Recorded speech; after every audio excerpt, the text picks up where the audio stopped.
Accounting का एक और अहम तस्वुर जिसमें बहुत से स्टूडेंट्स कंफ्यूज हो जाते हैं। कैपिटल इनकम और रेवेन्यू इनकम में असल फर्क क्या है?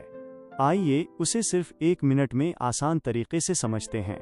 मान लीजिए आपका एक फर्नीचर का बिजनेस है। आप रोजाना कस्टमर्स को टेबल्स और चेयर्स बेचते हैं। उन सेल से जो पैसा बिजनेस को मिलता है उसे रेवेन्यू इनकम कहते हैं। क्यों? क्योंकि ये पैसा बिजनेस की normal day to day activities से अर्न होता है।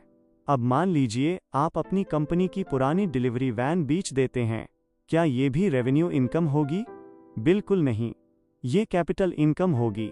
इसलिए क्योंकि ये पैसा बिजनेस की रेगुलर सेल से नहीं बल्कि नॉन करंट एसेट को सेल करने से हासिल हुआ है। इस कॉन्सेप्ट को याद रखने का एक बहुत आसान रूल है। अगर इनकम बिजनेस की रोजमर्रा की एक्टिविटीज से आए तो उसे रेवेन्यू इनकम कहते हैं, और अगर इनकम एसेट बेचने या कैपिटल रेज करने से आए तो उसे कैपिटल इनकम कहते हैं। रेवेन्यू इनकम की कॉमन एग्जाम्पल्स हैं sales revenue, commission received, rent received. जबकि कैपिटल इनकम की एग्जाम्पल्स हैं मशीनरी की सेल, मोटर व्हीकल की sale, issue of shares. Exam tip: products बेचना और एसेट्स बेचना कभी भी कंफ्यूज मत करें। प्रोडक्ट्स की सेल से रेवेन्यू इनकम जनरेट होती है, जबकि नॉन करंट एसेट की सेल से कैपिटल इनकम जनरेट होती है। यही पॉइंट एग्जाम्स में बहुत बार पूछा जाता है।